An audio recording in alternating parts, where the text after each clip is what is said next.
I'm going to pause this and we'll answer other questions. Hang on. And let me find the puppy. Find my puppies.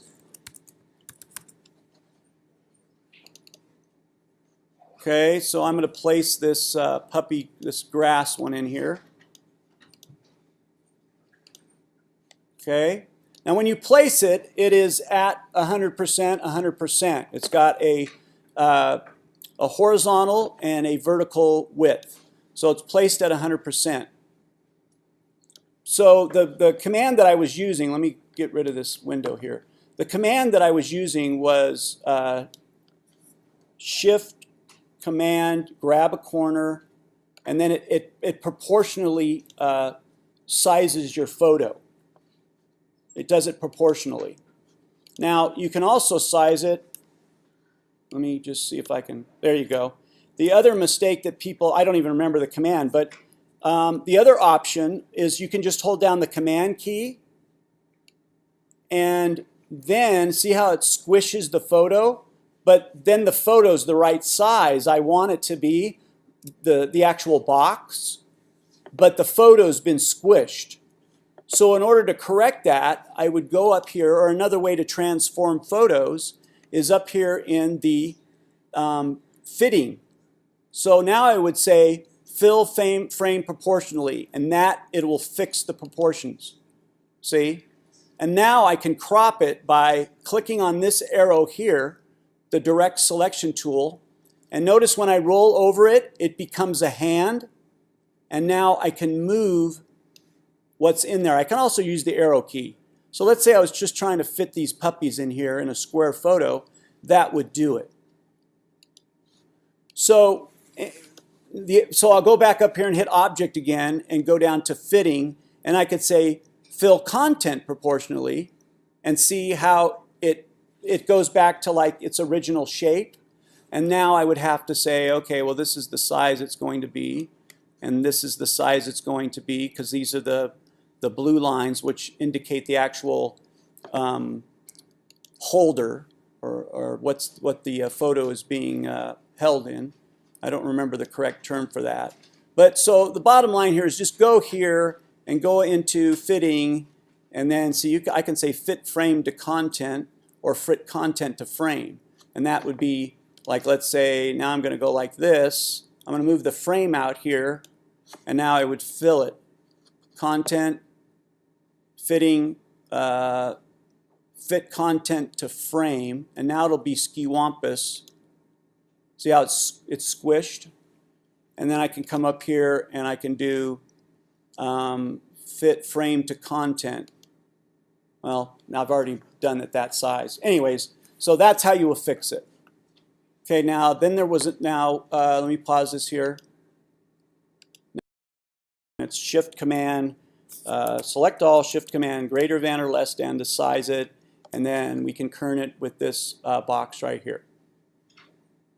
You can also stretch your type a little bit, but let's say I wanted to make this just feel a little bit narrower, and you don't want to go much more than 10%, because then you start to notice it being stretched.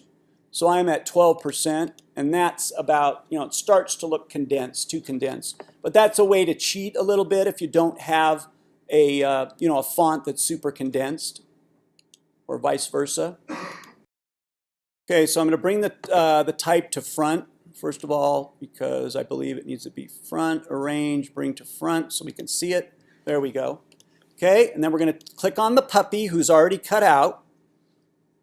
And we are going to go to Object, I believe, and we're going to go to, where was it? It was Clipping Path right there.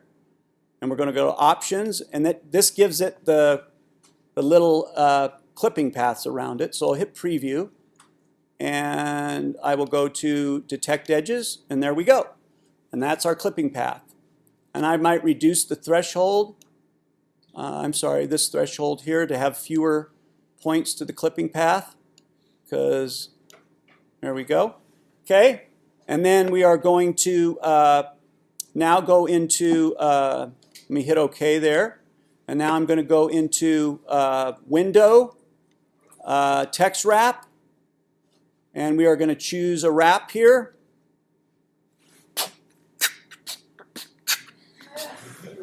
Okay, that's pretty good though. Sorry. There we go. And it's this one right here. Wrap around the object shape. So it wrapped around that shape, and now I'm going to say how far to push away from that shape. So I'm going to, and you'll see it get away, move away from it. Okay? And now I'll hit preview, and there you go. Okay? And in part 3 of that video, or part 2, we showed how to drop a photo in and push that text away, which is the same idea, except you're just dropping it in a column. Yeah?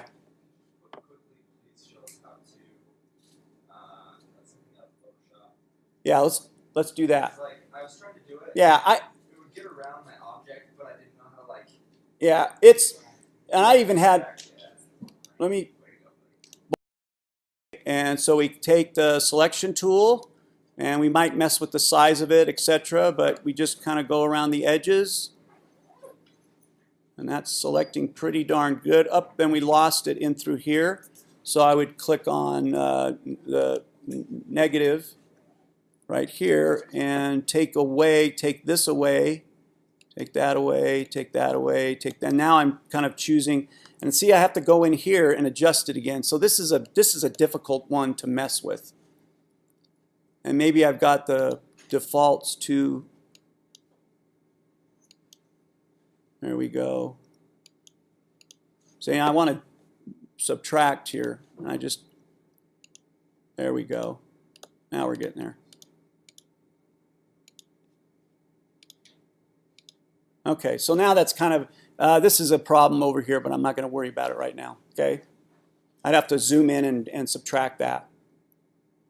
But that's got a decent selection for our purposes. Oh, this is crappy here, so we want to add this.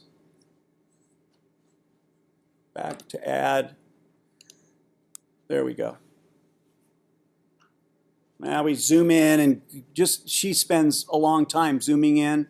Right in here, that needs to be fixed.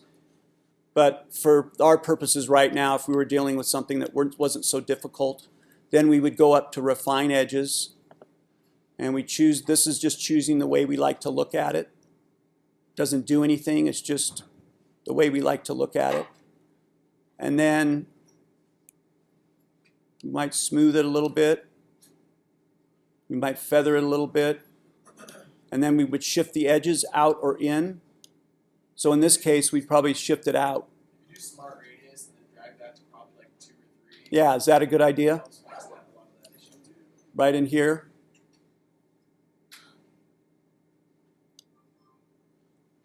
But that's the basic idea, right? And again, I'm not that great. I got to get better at this myself. That's kind of like on my little list of goals. Any other thoughts on this? And then we just do that, and then we would copy it, and we do new, and I would put it on its own thing like this. And you can see we got these edges here. And I would unlock the background so that we would I would get rid of the background. So that's what you want. And then we drag it into Photoshop. We could drag it in the Photoshop file like this, and I would already kind of know the edges. That's not too bad, depending on what you were putting it on and how big it was. Okay, well, thank you for your patience and hanging around till 10:46.